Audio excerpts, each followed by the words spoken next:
geleceklerine dair bilgi sahibi olmaya çalışan tutsakları, mahkumları saygıyla selamlıyorum ve öncelikle de 10 Ekim'de kaybettiğimiz 103 canı, ailelerini, yoldaşlarını saygıyla selamlamak istiyorum. Anıları önlerinde saygıyla eğiliyorum. Bugün 10 Ekim'in 10. yıl dönümü. Üzerimize bombalar yağan bir yazın sonunda 2 bomba ile bizim barış ihtiyacımız, barış ihtimalimiz, barış fikrimiz yok edilmek istendi. Yok edilmek istenen barış, hakikate dayanan, yüzleşmeye dayanan, geleceğe uzanan bir barıştı. Fakat barış, bizim barışa ihtiyacımız, birlikte inşa edeceğimiz barış 2 bomba ile yok edilemezdi. Bunu bugün çok daha net görüyoruz. 10 Ekim barış mücadelesinin simgesel günlerinden biri olacaktı. Toplantılardan, görüşmelerden daha çok aklımızda yer edecekti. Her kentten, her hayattan, inançtan, her ulustan kadınlar, erkekler, lubunyalar, gençler, çoğunluğu işçi sınıfından 10 binler aynı alanda birlikte barışı inşa etmek için yan yana gelmişti. 10 Ekim o güzel günlerin belki de ilki olacaktı. Ankara coşkulu bir buluşma noktasıydı o sabah. Gelemeyenlerimizin aklı, yüreği garın önünde toplananlardaydı, yollarda geç kalanlardaydı. Mitinge varan herkesle birlikte kendimizi alanda hissediyorduk. Saat 10.04'ten sonra ise geç kalan her araç için sevindik. Ve 10 Ekim umduğumuzdan, olması gerekenden başka şekilde simge haline geldi barış mücadelemizde. Bu coğrafyanın halklarının ortak barış mücadelesinde 10 Ekim çok başka bir simge haline geldi. 14 Eylül 2015'te daha önce çok kez bombalı saldırı gerçekleştirmiş, katliam yapmış, IŞİD'in mitinglere saldıracağı bilgisi istihbaratın elindeydi ve o bilgiyi hiçbir şey yapmamak üzere kullandı. Ya da şöyle düzeltelim, o bilgiyi bizim daha önce Sıhhiye'de mitinglerde gördüğümüz o binlerce polisi alana getirmeyerek kullandı. 9 Ekim'i 10 Ekim'e bağlayan gece rutin yol kontrollerini durdurarak kullandı.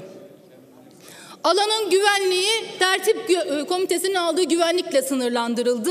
Bizim o alanda sürekli gördüğümüz ve neredeyse taciz edercesine sözde güvenlik önlemi alan polisler alanda yoktu. Tek tük polis görülüyordu alanda. Kenarda köşedeydi.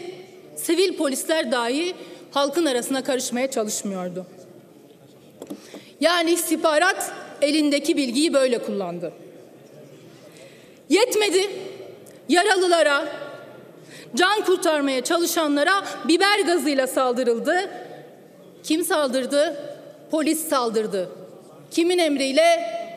O polisler yargılanmadığı için kimin emriyle saldırıldı? Muamma. Ambulanslar tomaları polis otobüslerini geçerek alana gelemediler. İnsanlar kucaklarında battaniyelerle yollardan çevirdikleri araçlarla yaralıları hastaneye taşıdı. Ve o biber gazı saldırısı nedeniyle bizim kaybettiğimiz insan sayısı arttı. Konuşuyorsunuz aranızda ama biz çok zor bir günün çok zor bir konuşmasını yapıyoruz burada. Bizim öfkemizi kontrol ederek halkların barışı için buraya getirdiğimiz bir önerge var. Çok kolay o canların arkasından başsağlığı dilemek, ciddiye alıp şurada dinlemek zor geliyor. Yargı süreci fecaatti. Şöyle diyebiliriz. Yargılama da yargılamaydı hani. Delilleri toplayan emniyet değildi, savcılık değildi.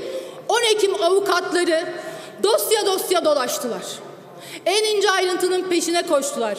O dizilerde, filmlerdeki mükemmel dedektifler var ya, onlara nal toplatacak soruşturmalar yürüttüler ki o dosyalara delil girsin.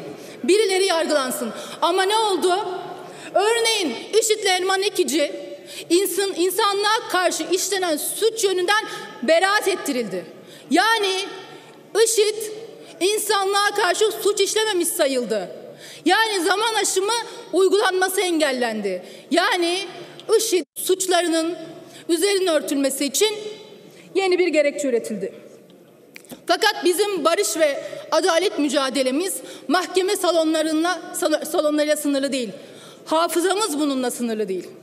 Bizim çağrımız Türkiye ve Kürdistan halklarına, bizim çağrımız işçi sınıfına, kadınlara, Lubunyalara, bizim çağrımız geleceksizleştirilen gençlere. Bu barışı birlikte inşa edeceğiz. Kimsenin iki dudağı arasında değil. 10 Ekim'inde, Suruc'unda katledilen her canında adaleti bizim sorumluluğumuzda ve onlara verdiğimiz barış sözü bizim sözümüz, ortak sözümüz, birlikte sözümüz. Bu sözle güçlüyüz, bu sözle kazanacağız ve hiç kimsenin kendiliğinden vazgeçmediği birlikte barışı inşa edeceğiz. Teşekkürler.